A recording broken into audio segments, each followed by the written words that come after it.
to Connect to Success on RVN TV, 12:30 on Thursdays and 1 o'clock during your lunch break. My name's Ashley Owens. I'm your host, your personal networking concierge, where I have the pleasure and privilege of interviewing power networkers in the Greater Philadelphia, words are apparently difficult for me today. I should start drinking. Greater Philadelphia and South Jersey area, and nationally now because we can do everything via Zoom. But I have the pleasure of interviewing Tyler Ardron. Dude, thank you so much for being here and actually coming in and not thinking that I have COVID. No. I appreciate it. Thank you so much for having me. I'm super excited. Yeah, dude, this will be fun. We were just talking before we got here that we got connected. We're in the same networking group, and then I think I offered anybody that wanted to come on the show to come, and then Ryan Harbinson. I hate saying his name because he's such a pain in my ass. One of my favorite people in the world. But like giving him any credit goes to his head for like 45 days. It's the worst. He's the best. We love you, Ryan. Anyway, we got a chance to meet, and so I'm so glad that you're here because this will be our first one-on-one. Oh no, we talked last week. Yeah. But it's more of now I get to showcase and say how awesome you are. So for people that don't know who you are, which is kind of a shame because that's just the world. They should. Can you tell people who you are, what you do, and really what makes you awesome? Yeah, awesome. So my name's Tyler Ardron. Like Ashley said, I'm with Risk Reduction Plus Group. I am the vice president. I run a insurance company, so we're a local insurance brokerage. We actually specialize in flood insurance. So I do flood insurance nationwide. A lot in New Jersey, being that's our home base. My office is in Pittman. But other than that, we also do auto insurance, homeowners insurance, small business insurance, so under 10 employees. And we're a broker. So what that means is that I have 10 different carriers. I'll shop it through all of my different markets, and then I typically can find the best price that the client's looking for or value, depending on that. How'd you get involved? So yeah, it's a good story. Okay, talk about it. Quick story, but so I started with a company called Smart Vent Foundation Flood Vent. Now about 8 years ago, going on 9. But previously to that, I was working at PNC Bank. I was a branch manager in the banking world. And a recruiter actually called me because I always have done like networking. Yeah. I've always done kind of the pyramid type stuff. Yeah. I think everybody at some point in their 20s was like, this is a good idea. Let's see. So I met a lot of people through that, and a recruiter was one of them, who's also a realtor. He called me and said, I have this company called Smart Vent Flood Vents, and we are looking for a sales guy. Right now there's only 10 employees, I want to say, at the time. Right. And what that is it's a manufacturer that manufactures what's called flood vents. Okay.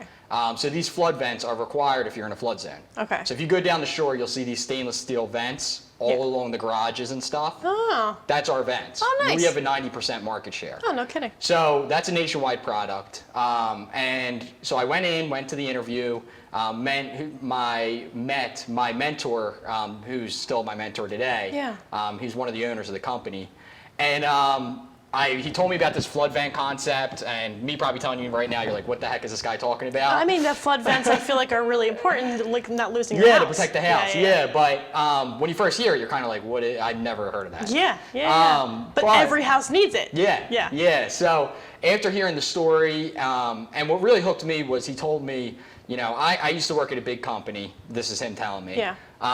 And like you at PNC Bank, and you can only get so high. Right. You can be the greatest salesperson. I was like top 5 in the region. Wow, dude, good for you. That's how they made me branch manager. But then from branch manager, it's either district manager, one of 500 branches. So like, what are the odds kind of getting there when I want to get there?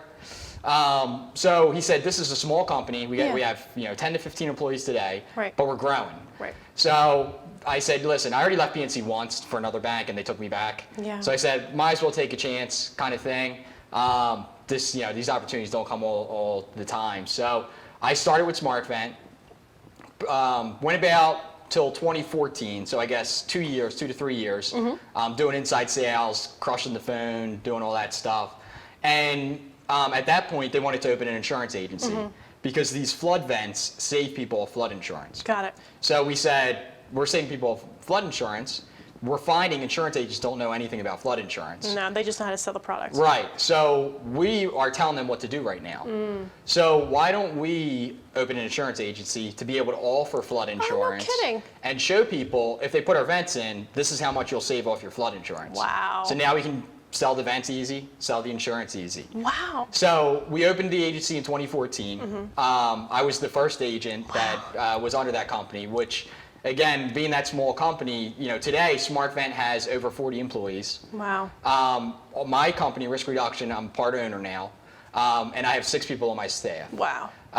So, taking that chance is, I can't imagine not. Right. So what has it taught, from each position, what did working at PNC kind of like teach you about how to be a good insurance broker? Yeah, so at PNC, I really learned, and I worked at other banks. I worked at Commerce, if you remember them. Yeah, I do. I started there when I was 15. They actually hired people at 15 back then. Yeah, because 14, I think, was a legal age you could start working. Yeah, so I was like the youngest person at Commerce. Jeez, what'd you do at Commerce? Just like give I was people just a teller. lollipops? Ah! Yeah, I was just like, get out lollipops. Basically. I know, that's the best part But of they the let bank. me count money, so. Oh, that's good. But really, I found out early, even in Commerce, where banking really became like a sales thing. Like if you go into a branch today, they're trying to sell you credit cards, whatever.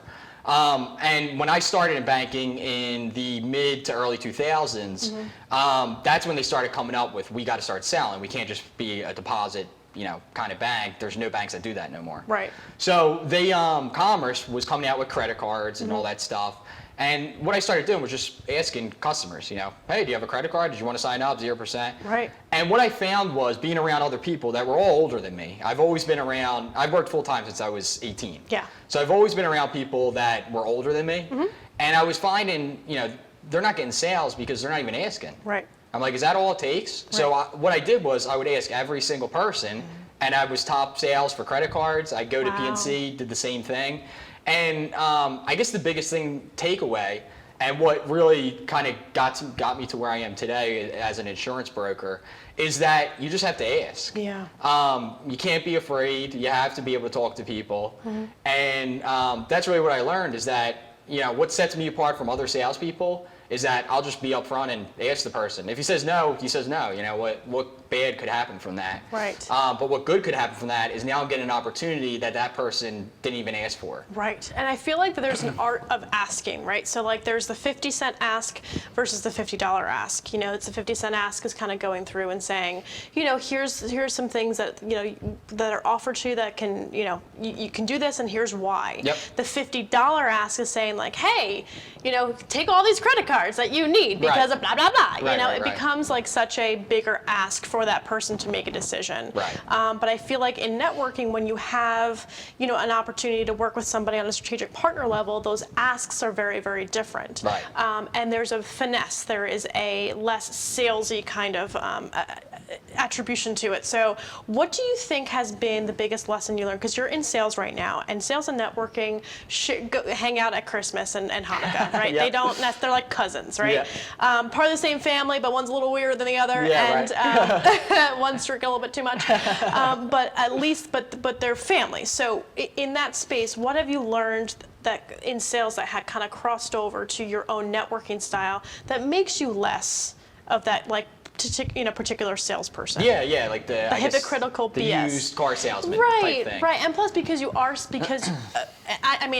have to answer this, but I feel like because you guys are offering a solution that comes with the insurance and the it's an easy sale. It's an easy sale because you're protecting them and offering them a solution. Yeah. But I didn't mean to answer your question for you. That's part of it. Okay, Yeah, so really it is an easy sale, but anything that I've sold in the past, I've worked at dealerships actually. Yeah, wow. We've all had those really shitty jobs. We're like, please definitely don't hard. Google my background and what I've done.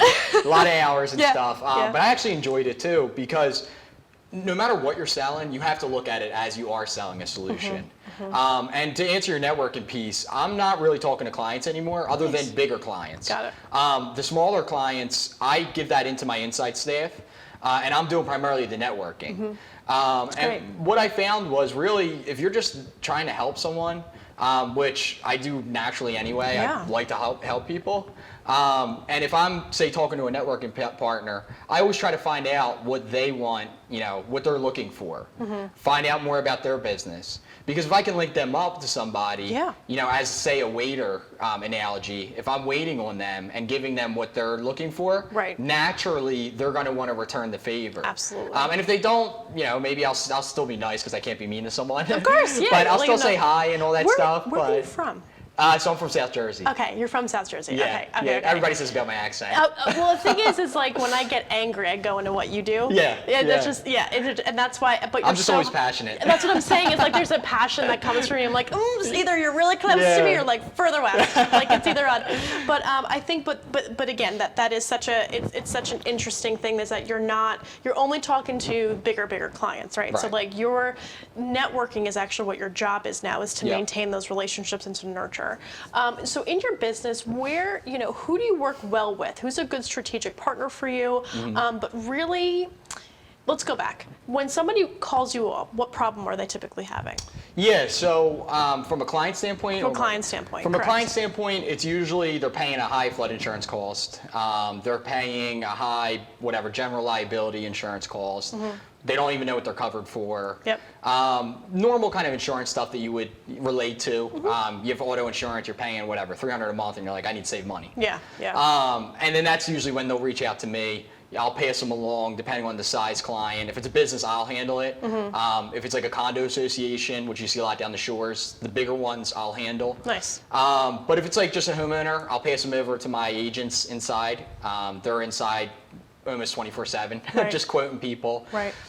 So they're inside while I'm doing stuff like this. Nice. And that's what I get. Yeah, right. And then what they're going to do is shop all of our markets Right. and hopefully find what that person's looking for. So whether that's better price, whether that's what am I even covered for? Right. Well, this is what you're covered for, and you should have this. Right. Whatever that scenario is, but that's typically what the problem I'm looking to fix is. Gotcha. And so what can people expect when working with you?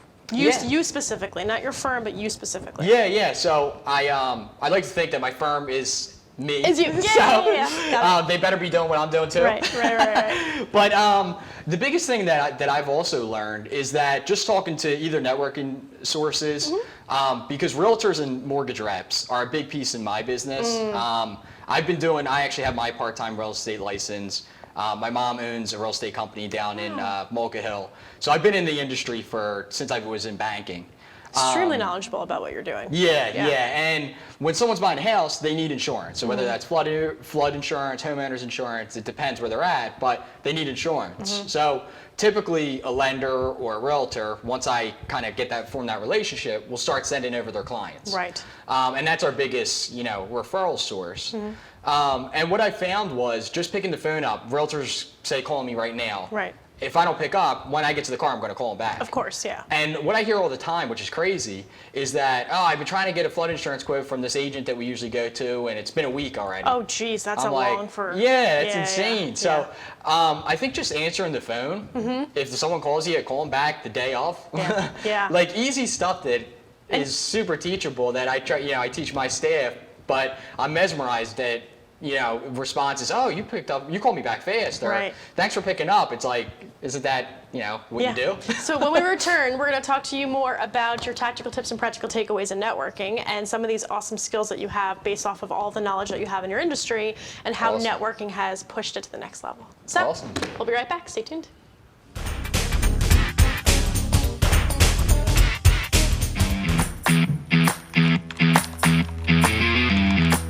Number 7. Number 8. 9 regular. Oh, wait. 13 giant.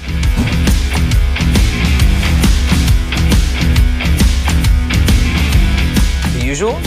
Of course. Number 1. Jersey Mike's, a sub above.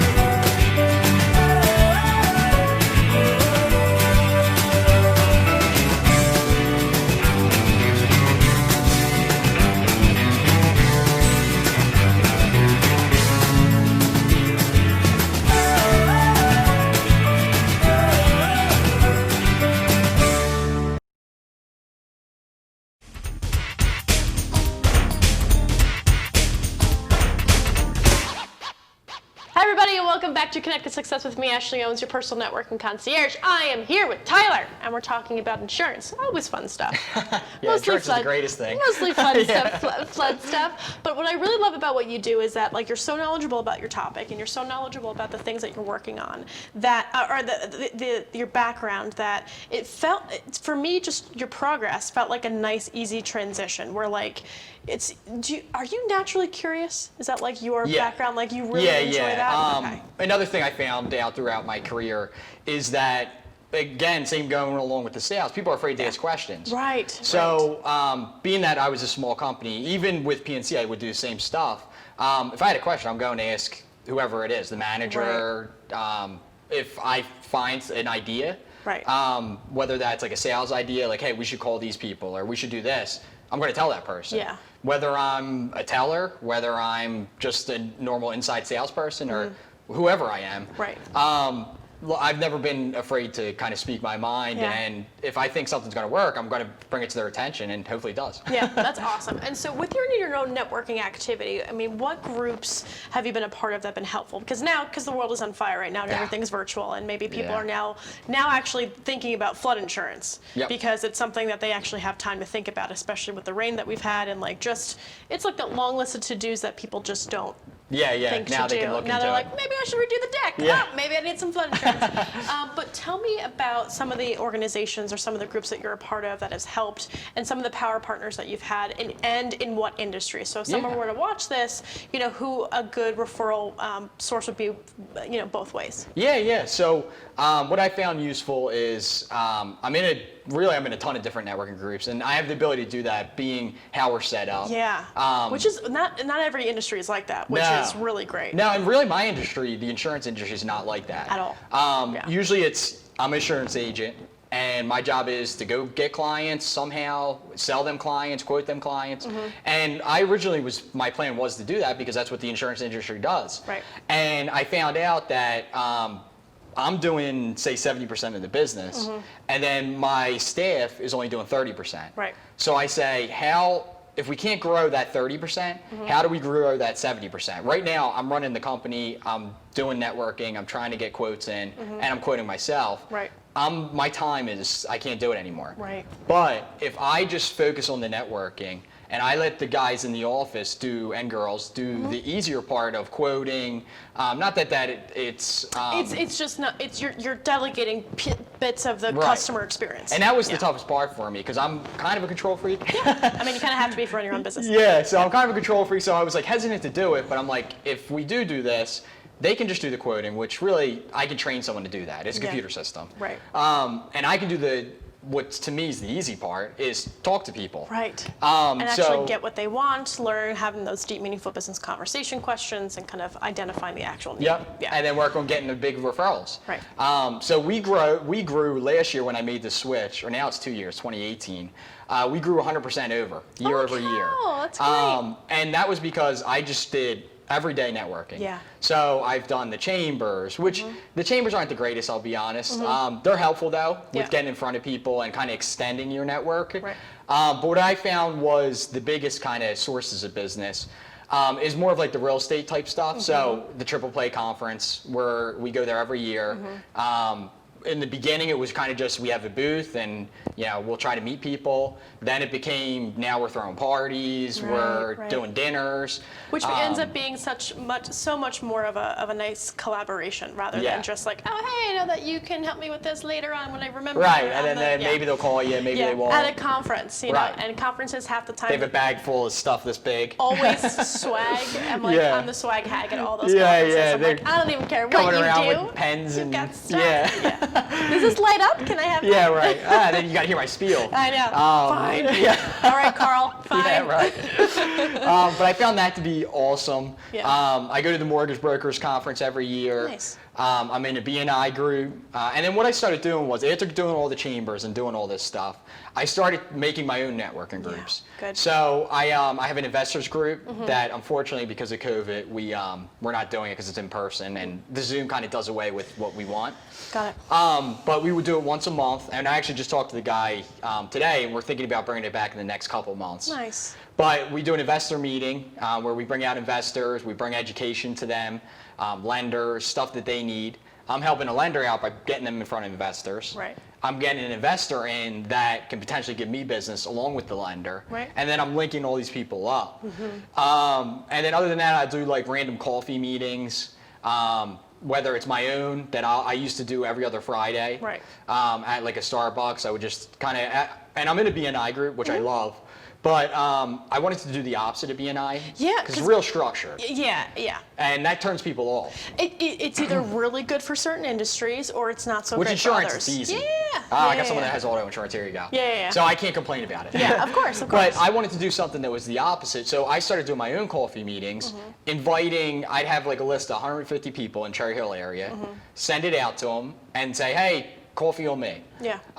And we would get, 20, 30 people in a Starbucks and kind of just network. Nothing like, hi, my name's Tyler, I'm with Risk Reduction. Just more of, me and How's it you going? talking kind of thing. Yeah. So I started doing that. And then I'm with just all the other networkers that, we know, I'm sure, in South Jersey, being it's so small.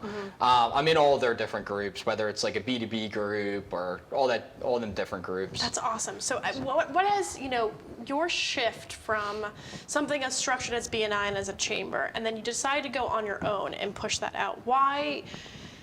What were the pros and the cons of doing that? Yeah. Especially in an industry that does so well and wraps it up in BNI, right? Like, why was that the transition for you? Yeah, so BNI I didn't necessarily transition from because I'm still in it. Yeah. But what was the need or like the motivation to like? Yeah, so the motivation was being now that I have this time freed up, I want to be networking all the time. Yeah. And then also running my own group as opposed to a BNI group or whatever, now I'm bringing value to whoever's coming in. Right. So whether it's someone who can't help me, like a printer guy, or even a marketing guy, maybe necessarily not. I cannot help them necessarily, Right. like give them business because I might not know someone that needs that type of stuff. But if I'm linking them up with someone that they're looking for, whether that's one of my clients, a business owner, or whether that's a realtor or a mortgage rep or whoever they're looking for, hopefully they come to the meeting too. Right. And now they're like, oh, Tyler set this up. This is awesome. Right. And that's kind of what I went for. That's awesome. And so it seems like with everything that you're doing, how do you not get networking fatigue? Well, Because that's a real thing. it is a thing. It's a real I will thing. agree with it. And Yep. I actually been thinking about that more recently, because I would say not really fatigue, but when I was 5 months ago, I was doing happy hours. I was doing this, literally every day, probably 2 nights a week, 3 nights a week. My wife didn't like it so much. Yeah, I know. And even me, I'm like, she would be like, oh, you're going to the bar again, and it's not really for that. It's for networking. Right. And I'm like, this is work, kind of thing. But at that time, I guess I was like, oh, I'm getting tired of this, but.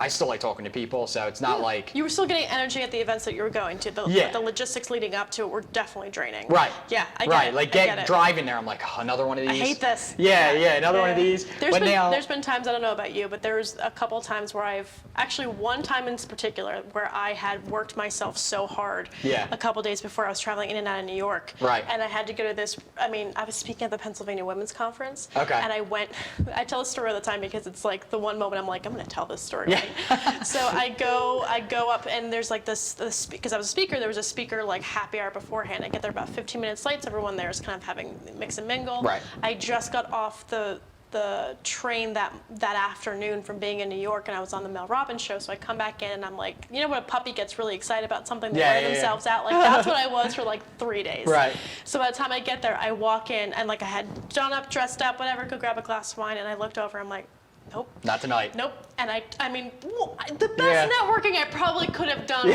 at that happy hour, and I'm like, Turned around? I can't turn around, walked out. I've done that before, I will say. And has nothing to do with the event. Like, networking is such a personal activity, right? Yeah. It's not a one-size-fits-all thing. So, like, when you're going into these environments, like, your mind and your body and, like, what your intention is, you got to be on your game. But there's also a moment of, like, there's humility. There's a human aspect to it that, people don't give a shit about what you do. Nobody cares, right? So, like, if you take that pressure off and go and make a friend, there is a connection that you build with these people, but, like, it's still an activity Right. that requires effort and energy and focus and concentration and intention. Yep. And all of those things require energy. Yep. And sometimes when you are mentally burned out, that's the worst time to go to an event because you're just in the corner. You're sitting in the corner, Yeah. right? But like, so there's also something to be said about going to an event and forcing yourself to go, even if you don't feel like it. Right. There's a difference between being burnt out and not feeling Right, like right, it, right. So I think with everything that we're doing, especially virtual networking, there's a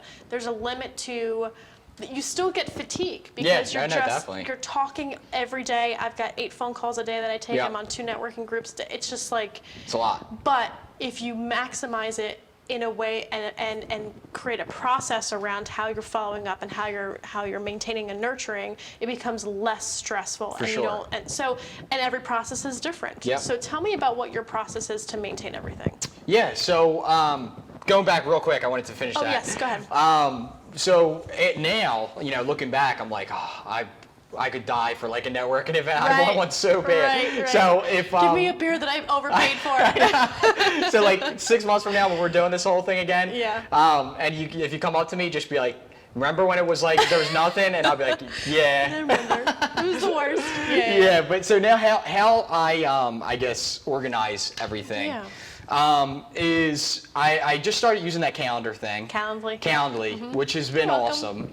You're welcome. That's been great, and that was that was from you actually, Yeah. and I have seen it from a couple others. Yeah, it's life-changing. Oh, it's great. I should be It's a rep great. for this damn company, I swear to God. should be. I've been trying. I've been like tweeting Because you have to go back and forth. Yeah, well, yeah. I've been tweeting. That was the biggest thing for me was So how about much. Thursday at 12? Oh no, No. I don't have that. All right, well, Nope. what about Wednesday at 1? And it's like it takes you 3 days to set up something. Nope, it's the worst. Oh, so that's been great. Good. But what else I'm really doing is I have like a spreadsheet where I keep, here's my groups, here's the days we meet, and then I also make sure it's on my calendar as well as my company calendar, Right. so that my staff knows, all right, Tyler's shooting a show or whatever he's doing. Just so they know that I'm going to be out of the office or whatever. Right. But just kind of keeping organized is like the biggest thing for me. Nice. And then from there, like anyone I meet, I try to get their business card if it's a first time. Right. If it's an existing relationship, it's more of like a, hey man, how you been kind of thing, or hey, how you been? And kind of just going over like more personal stuff. And once you get past that point of the original intro. Right. But then from there, I get the business cards. Next day, I go on social media. I friend whoever my card is with. Right. So that LinkedIn, Facebook.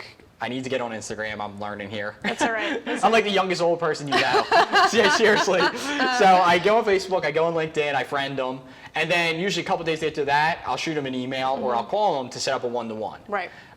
So I'll set up a one-to-one. 6 months ago, it would be at a Starbucks or a Dunkin'. Right. Now it's a call. Right. But I would meet them at Starbucks, buy them coffee or whatever, and then that's when I go to serve them. And that's the analogy I used before, where I'm going there. What's your business about? If they ask about my business, I'll gladly share it with them. But I'm not there to really sell them yet.